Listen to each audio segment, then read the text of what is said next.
We're pulling this out. I am going to share with you now the best video on the internet. I do need to mention, my folks, if you don't have a drink and you don't have some popcorn or some pretzels or some peanuts or something, you're going to want it. This out of Orange County, California. Again, the resident's name is Nick Torres. This is epic.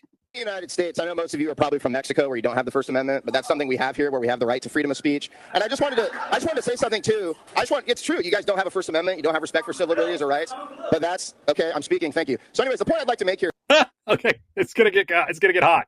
First, he's telling their lack of First Amendment. Okay, there's a couple things. One, these people here are passionately talking about ICE agents coming into their communities and you don't know their identities. Well, you know who we really don't know the identities of? Any of the illegal aliens who've been invading our country for the past 60 years.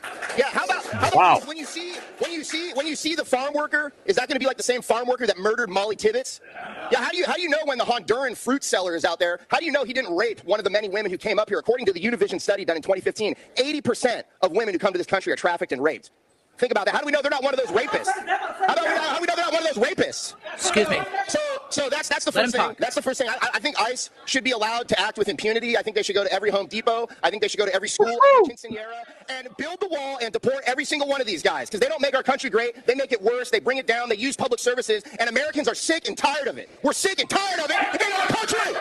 So let me say this too. We want to, they say you want to know the identities of these ICE agents. We don't know any of the identities of these murderers coming into our country, these rapists. Let me also say this too. This same city council in Costa Mesa, if you vote to make these people take their masks off, this was the same city that was arresting people for refusing to wear masks during COVID. So now what is it? Now what is it? When we want to enforce the law and take our country back, you want to put the man in danger? Is that what you want to do? No.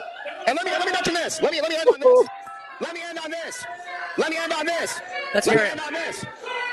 Let me end on this. Excuse me, let's hear the man. Let me say this. People are out here quoting Martin Luther King, who was a plagiarist and a rapist. They're out here saying other things. I'm gonna give a quote. I'm gonna give a quote from John Jay. He signed the Treaty of Paris in our American Revolution and from Federalist Number 2. With equal pleasure, I have as taken often notice that Providence has been blessed to give this country to one united people, a people descended from the same ancestors, speaking the same language, professing the same religion, attached to the same principles of government, very similar in their manners and customs, and who, by their joint councils, arms, and efforts, fighting side by side throughout a long and bloody war. That's your 3 minutes. That's your 3 minutes, sir. That's your 3 minutes. That's your 3 minutes. I'm gonna watch this.